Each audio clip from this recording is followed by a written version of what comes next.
Welcome everyone to our Georgetown Lunch Nuggets next chapter. Hello, Carolyn. Hello, Jen. How are you? How's Chicago? It's good. It's warm, so it's Finally. a nice change. Exactly. It's good to And see you.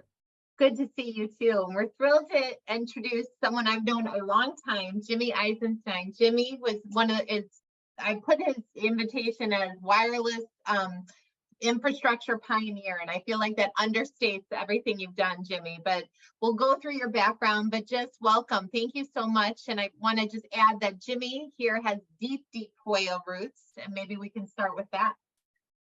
My Hoya roots. Well, first of all, thanks so much for having me. Thank you, Jennifer, and thank you and Carolyn. Thank you so much for the kind words too. I greatly appreciate it. My Hoya roots are quite deep, actually. I went to Georgetown. My wife went to Georgetown. All three of my kids went to Georgetown. One of my daughters is married to a fellow Hoya, and my son just got engaged to a woman that he met after graduation who went to Georgetown Law. So we do indeed have deep Hoya roots. That's right. So Jimmy, we're here to talk about, so much, but namely wireless infrastructure. And maybe just starting with your background. I mean, I met you as a very green analyst, 1995, I think, when you were at American Tower, and one of the co-founders of that company, which has now gone literally to great heights. And so kind of talk about what you've seen, maybe go through your experience here, and then we'll pepper you with some questions. Sure, I'll try to do that very quickly for you. So I got into the tower business by selling radio stations, but keeping my towers. And the company that was buying my towers had a lot of towers of their own. And we decided to take their towers and my towers and put them together in a quasi venture capital structure tucked inside their public company, which was called American Radio. And my company, not surprisingly, was called American Tower. Grew it over the next 2 years to about 2,000 towers and decided to spin it out and take it public, which we did. And by the time I retired in 2004, we had about 17,000 towers, which in those days was the second largest tower company in the world after a very large tower company in India. Continued to grow the company, but I stepped aside because I just thought it was time for a founder to move on. As good fortune would have it, the government decided they were going to mandate something called number portability, which for those on this webinar that are old enough to remember, meant that you could keep your same phone number but change carriers. And that I thought was going to be a huge game changer because the carriers would have to focus on the quality of their network, which in turn meant needing a ton more sites. And lo and behold, that is what happened. And I started the second tower company called OptiSite, grew that into the second largest privately held tower company in the US, and sold that right before the economic meltdown in 2008. During that meltdown, I had the opportunity to buy about 1,000 towers in Brazil when Telefonica needed to raise capital. Did that and did 5 successor transactions in Brazil with a number of the different carriers, and grew that into a tower company of about 6,500 towers between development of new towers and additional acquisitions. I also was involved in starting and building another tower company in Africa, which we grew to about 6,000 towers, called Eaton Towers. And I was the chairman of the board of that company. I couldn't be a CEO in 2 places at the same time. I also was involved in starting another tower company here in the US called CTI Towers, which was a very large tower company based upon all the towers that we were fortunate to be able to buy from Comcast, all of their cable towers. And that plus development and a lot of other acquisitions. And we grew that into the 3rd largest privately held tower company. And to keep things short, we've sold all those different businesses fortuitously before interest rates started taking off. And I know we're going to talk about that, which made a huge difference. And we completed the last of those deals last year. Yeah, you really did right before the window closed. Right. So fortuitously, we were able to do that. So can I just jump in and just ask and take advantage of your sort of global/international scope, just to talk a little bit about regulatory/investment opportunities in markets outside the US real quick. What is your current sense, for example, with the Mexican market? We hear up in the United States, and in fact, Professor Mayo and I have worked on projects where we assess what's happening in terms of potential regulatory reforms that occasionally get suggested. Unclear that any of that has actually happened. And our sense is there's still one very dominant entity in that market, such that maybe we haven't seen the level of competition that I think the regulators down there might have been talking about a couple of years ago. Curious if that's an accurate assessment and what your sense is. Are you talking about on the carrier side or on the wireless infrastructure side, or both? Both. Look, I think you have to go back a little bit, and this could take a long time, but I'm going to try and do it in about 30 seconds, which is Carlos Slim, who's the person you're Say talking no about, more. is still certainly a very strong and empowered force down there. And even after he was forced to spin out all of his towers into a tower company, which would then act as a company that would be leasing space to all of the carriers in that market, the reality is he has stayed as close to the regulatory line as he possibly can in terms of making it difficult for other carriers to get on the towers of his still controlled, albeit public company called Telesites, made it as difficult for others as possible, but at the same time, building more towers for Telesites itself, where they are the anchor tenant. So Telesites continues to grow, although their multiple, and we can talk about this down the road in our discussions, has come down significantly. And notwithstanding the regulatory push to make it into a more competitive market, you've got the carrier's carrier there, Alton, which has basically gone into bankruptcy because there really isn't a market for a carrier's carrier down there. You've got Telefonica, who has openly said they'd like to exit the market. You've got AT&T, which bought Iusacell and Nextel International, but still is struggling. And then you've got the mega player in Telmex. And so on the carrier side, it's still not very competitive, notwithstanding what was intended, all the best intentions by the government. And on the wireless tower side, Telesites is certainly doing much, much better in that market than either Telefonica or American Tower. And then last question, Jen, and then back to you.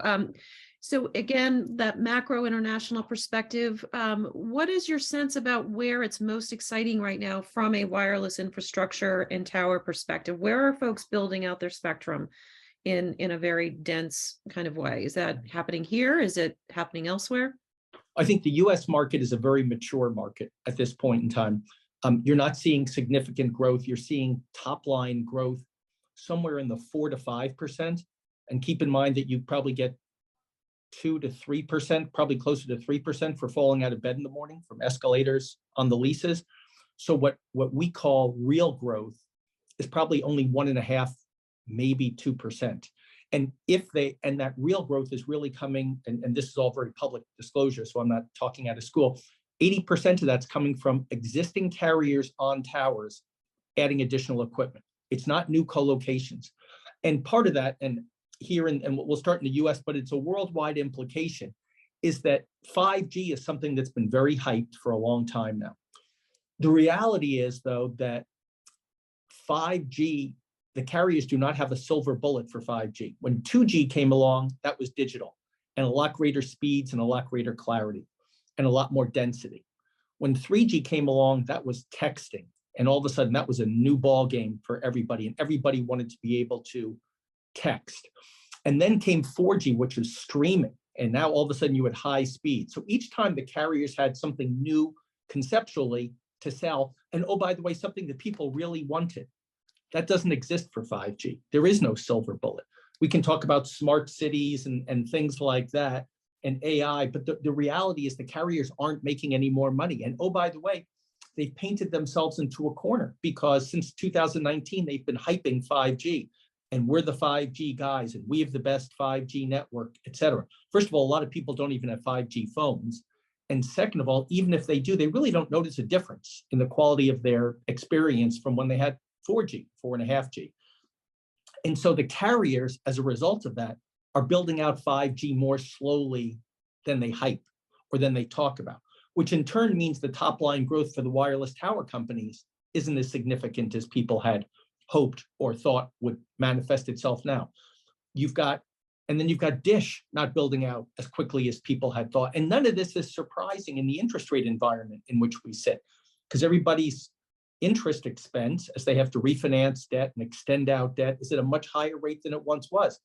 And so their AFFO or their adjusted free cash flow or their FAD, funds available for distribution, has dropped significantly. And if it hasn't, it will. Because they, by way of example, SBA, one of the largest public tower companies in the US and in the world, they've got to refinance $4 billion worth of debt by the end of 2024. And it's certainly not going to be, they're probably going to be 400 basis points higher than when they did that. And that just involves it. And so you've seen these tower companies openly talk about delevering and that they want to get their leverage down, which also is very understandable given the free cash flow they have and their desire to have as much in the way of funds available for distribution, which is something that the analysts obviously look at. This is manifesting itself around the world. I was talking about the US, but you asked around the world, if you want me to continue. And around the world, you really do have the same issues. The carriers are not building out 5G as fast as they thought. Where you're seeing the build out be more robust is in emerging markets, where the carriers, to an extent, because of when they came into existence, to an extent, they didn't come around as 1G or 2G or 3G carriers. They came along as, and India is a perfect example, as a 4G carrier. And so now they're not saddled with as much old equipment on their tower. So they're not paying nearly as much. And so they have the ability to do more. And there's a lot more growth there. Countries in Africa, countries in Asia, not as much in LATAM's becoming more mature, et cetera. So and it all depends where the tower business has gotten off the ground. Because if you don't have a tower business, the carriers have to spend their own money to build out this infrastructure as opposed to being able to outsource it. Right. I promise. That's the one, Jen, I keep saying this. But the only other topic that you did not list in terms of the impact on build out in 5G, certainly in the US, if not around the world, is what about the mismatch in companies' spectrum portfolios? There seems to be an out of step process happening with what the marketing and the business are trying to accomplish versus when the inputs are made available in order to actually do that build.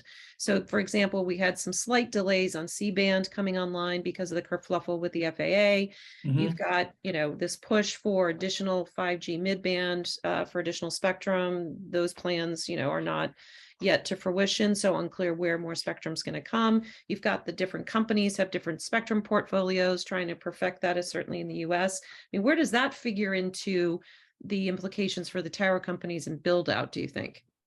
I would say yes, yes, yes, and yes to everything you just said. But that really doesn't have much of an implication in terms of where the tower companies sit. Because remember, the first thing the carriers are going to do when they build out a new network is go to all of their existing sites that they have and build out, do what they call an overlay, put additional 5G equipment on all those existing sites. And there's plenty of spectrum that these guys, the wireless carriers already have. T-Mobile being the perfect example because they've all of Sprint's spectrum now. So it's not as though they can't build out. Their lack of building out really at the end of the day is their choice to not build out as quickly. Jimmy, I wanted to ask you, you've seen many different cycles, obviously. Carriers and towers have had a mixed relationship, friends or foes. And last 2 weeks ago now, there was an interesting announcement where one of the tower companies, Vertical Bridge, is actually pairing up with Verizon to build new towers, and Verizon will get some share of that profits. How would you state the relationship right now? Is it one of tension or one better than it used to be? Well, I think the best way to describe it, the tower companies and the carriers, is basically they have a symbiotic relationship. You've only got 4 carriers. I'm including Dish when I say that. And they need the tower companies because these carriers have sold their souls. And what I mean by that is the carriers, with the exception of Dish, but Dish didn't ever really own any towers. These carriers have all sold their towers. Yeah. And they've sold their towers to the tower companies. And so while they hate it, the tower companies get to dictate. So for example, you get to 5G and the carriers say, well, between the stuff that we're taking down and the 2G and 3G equipment we're taking down, as we put up new 5G equipment, that equipment is not adding any additional load to the carry tower. So therefore, we shouldn't be paying you any more money. And the tower company says, oh no, if you want to touch my tower, you got to pay more. And number two, I know what we told you, that the way in which we charge is basically according to the load that you have on the tower, the amount of equipment that you have, and the what we call tip to tip, the bottom to the top of where they are on the tower. But we didn't really mean that. I know that's what we said, but we didn't really mean that, because what we really mean is that at the end of the day, we're creating value for you. Okay. And what I mean by that is, without us, you can't deploy your 5G network. So even if the load on the tower isn't increased, and I'm not trying to get into details at all, we're providing value for you. And if we're providing value for you, then you need to pay us more. And so at the end of the day, as you can imagine, that doesn't make them friends, that makes them even greater foes. And by the way, the story I just told with respect to 5G is also a story that went along with 2G, 3G, and 4G, which after you sell your towers, now you have to go back to the tower company and say, I want to put more equipment on it. And the tower company says, that's great. Now you're going to have to pay me more money. Pay me more. And there's been the valuation has shifted very much. The value has shifted very much to the tower companies from the carriers, which is, by the way, the carriers trade at 5, 6, 7 times cash flow. The tower companies traded 20 times cash flow. That should tell us all something right there. Having said that, the tower companies also need the carriers. There's only 4 carriers. Right. And so there's an uneasy truce that exists. And the tower companies always say nice things about the carriers because they need to. But the reality is it's a very challenging relationship. And it has been for many, many, many years, as far back as when I was running American Tower. And that perspective hasn't changed really at all. But the tower companies, since your time at American Tower, have clearly changed. Obviously, they've gone more international, but also more interestingly, is out of nowhere, some would say, they bought a data center company last year in CoreSite. Are the tower companies feeling the need to put more kind of tools in the toolkit? I mean, Crown has doubled down on fiber. There's a case that 5G wireless needs wires. How do you think about that? Well, I'm not altogether convinced that if American Tower today was considering buying CoreSites, number one, that they would do it. And number two, that they would pay 30 plus times cash flow for it. I just think we're living in a very different world right now. And by the way, if you'll note, there's been a lot of data centers that have been sold since then, and none of them have been bought by American Tower. No. So, American Tower, that deal was not particularly well received by the street. Number one, what are you doing there? And number two, why are you paying that price? And yes, they could borrow money at a very cheap price to do it. Yes, they could conceivably make it accretive relatively quickly, but it is tough to make a lot of money when you're paying 30 plus times cash flow for anything. Even if you say on a levered basis that it's accretive to them. But by the way, whatever interest rate they're paying today, they couldn't refi that debt at that price by any stretch of the imagination. That's right. And so I think it's challenging. And, I think there's a push when you hear it from the analysts, when you hear from from investment bankers for them to stay a bit more inside their core competencies. And so while you're talking about data centers looking and smelling and tasting a bit like towers, they're not. It's not all Class A tenants. It's not long-term leases in the same way. And we saw this before back in 2008. I know it was a very different world then, but the cash flow on those data centers went down because people people went out of business or couldn't pay the rents or now you still have that same issue, and we really hasn't really hit yet in terms of people potentially having a lot of issues. But data centers are not towers. It's a different business. Yes. So can I ask a quick question for you? There's actually a question in the chat, which I will raise in a second, but I was wondering, post-pandemic, in the ways in which we've seen where people work has changed, so less of a heavy concentration consistently in the urban or in the business centers, in suburbia, et cetera, and more dispersed throughout residential areas. Does that change how a tower company thinks about where it needs to have facilities, or really it's not, that whole shift is really not relevant? You guys have, the towers are where they are, and there's going to be coverage. When you say facilities, do you mean towers or do you mean offices? So I mean the actual towers upon which the carriers can put their equipment so that the signals and coverage area for what was really kind of, not heavily used pieces of the network during the day because everybody was, at their office, but now you see more consistent heavy usage throughout the day as more of us are working from home. And so does that, for a tower company, change the calculus on where you are going to have towers, or where you're going to look to buy towers, et cetera? Well, a couple things. Number one, tower companies there's really very little to buy in the U.S. There's been such consolidation already, so there's very little tower acquisitions to be had. Not surprisingly, the more urban and the more suburban, those towers would be more valuable conceptually than more rural towers, unless those rural towers are along great corridors, like a highway between San Antonio and Austin, Texas, something like that, which is very heavily traveled. While yes, it's rural, it's an essential corridor by way of example. Putting that specific type of example aside, it's really not something that the tower companies give a lot of thought to. They're not adding a lot of towers, so they have the towers already.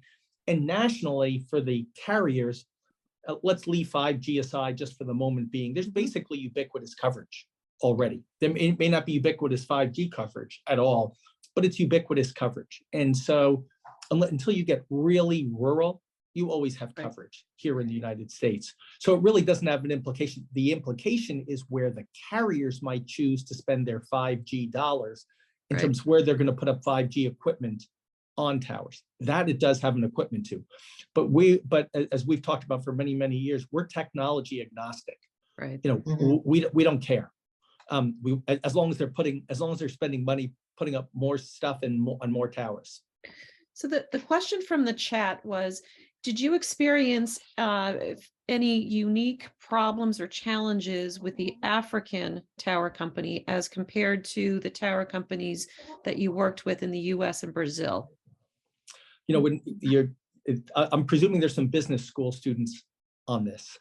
And one of the things they teach you in an international management course in business school is that when you operate a business internationally, you have things like economic risk, political risk, corruption risk, FX risk, distance risk, relationship risk, regulatory risk, language risk.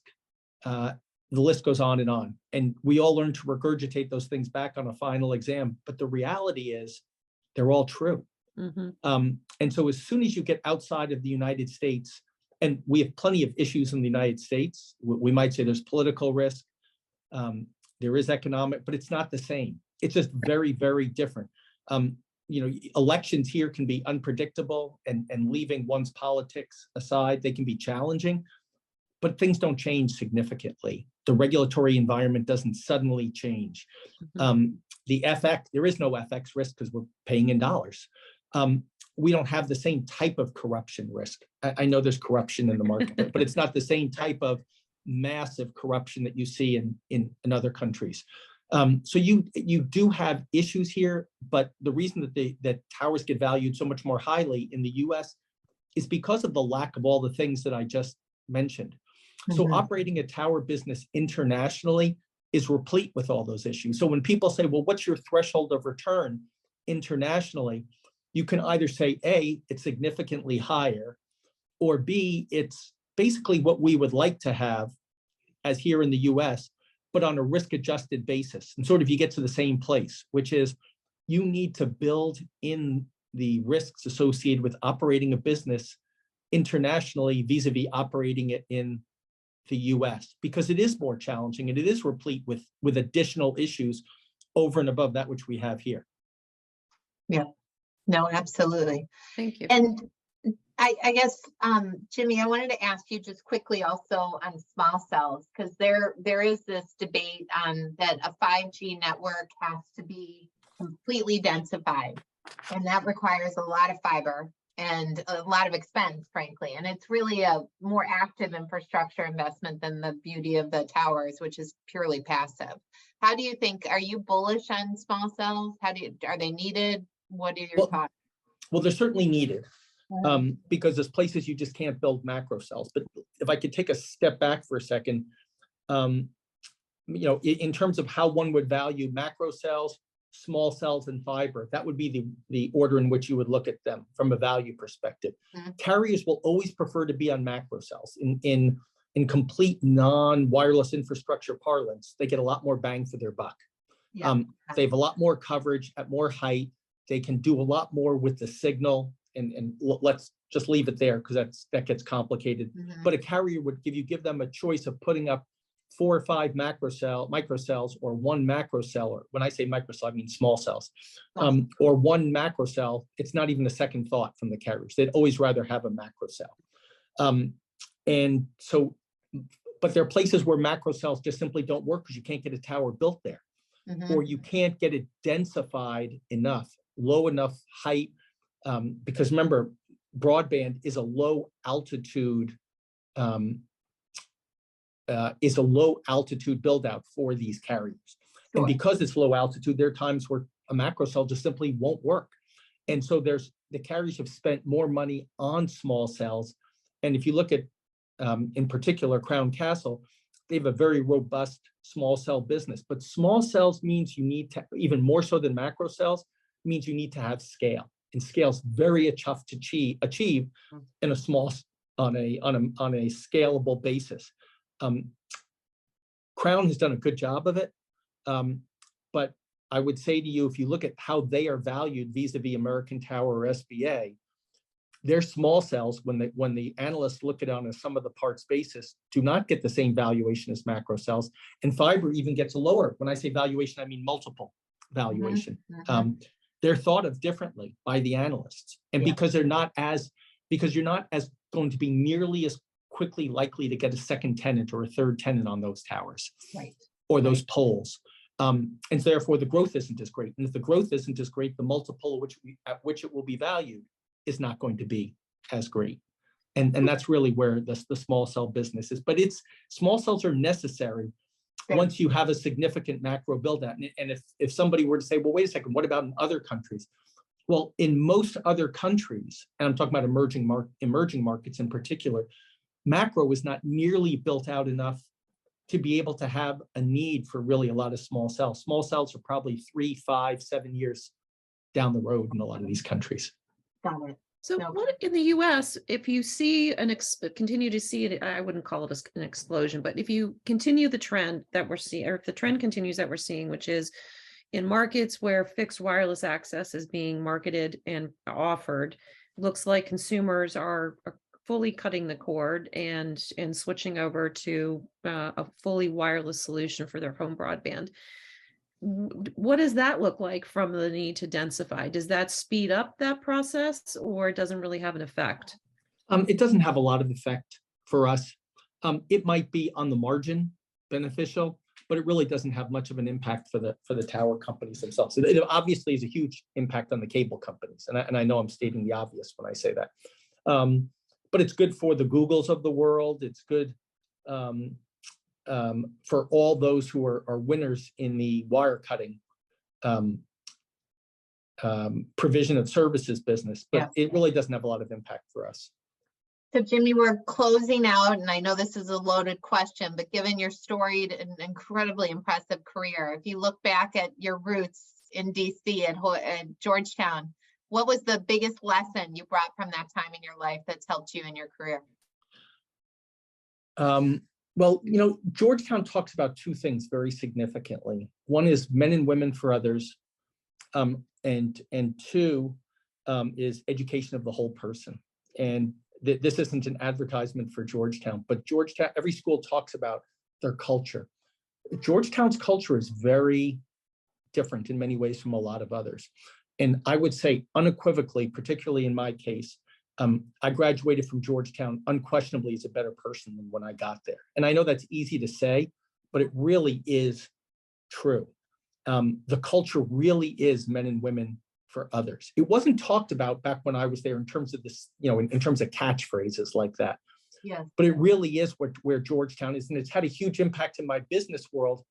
in the business world in which I live in terms of the core principles that we create. And in every one of my companies has a set of core principles, some of which came out of American radio from my mentor, who's a guy named Steve Dodge, who was a great guy, very, very smart. And he really taught me the importance of the culture of our business, because the culture of any business, of any family, starts from the top. And our 6 core principles are: do what you say you're going to do, understand our customers' needs, and satisfy them. Both of those, of course, relate to the culture and being a good person, doing what you say you're going to do, and really being there for your customers and trying to understand, which is why I think over the years, I've been incredibly fortunate to get much more than our fair share of business in all of the markets. How we treat the carriers really does make a difference. And then we have empower our people with trust and accountability. Same thing in terms of the culture that we create. Don't focus on the problem, focus on the solution. Again, that's just more of a constructive approach to business, not as much related to culture, except we don't want a lot of complainers. Let's make sure we're all figuring out what we need to do to continue to move forward, and then have fun and play to win. And those 6 core principles in every one of our businesses is not something we talk about. It's something that we really live and breathe by. And I think those things probably came out of my time at Georgetown. That's great. What a perfect way to end, Jimmy. That was really terrific. Thank you so much. And my pleasure. Really appreciate the time and really the incredible insight. And Carolyn, we'll circle back with everyone with our June speaker. I don't know if we have a date yet, but. And then I think, we'll decide if we're gonna, take some time off in either June or July or August, but I think we have a multiplicity of potential areas to focus because lots going on inside the Beltway these days. So yes, we will provide information to everybody. So stay tuned. And thank you, Jimmy, very, very much for agreeing to spend time with us today. My pleasure. Thank you very much for having me. Thank you all. Okay, absolutely. Everyone have a great day. Bye-bye. You too. Bye-bye.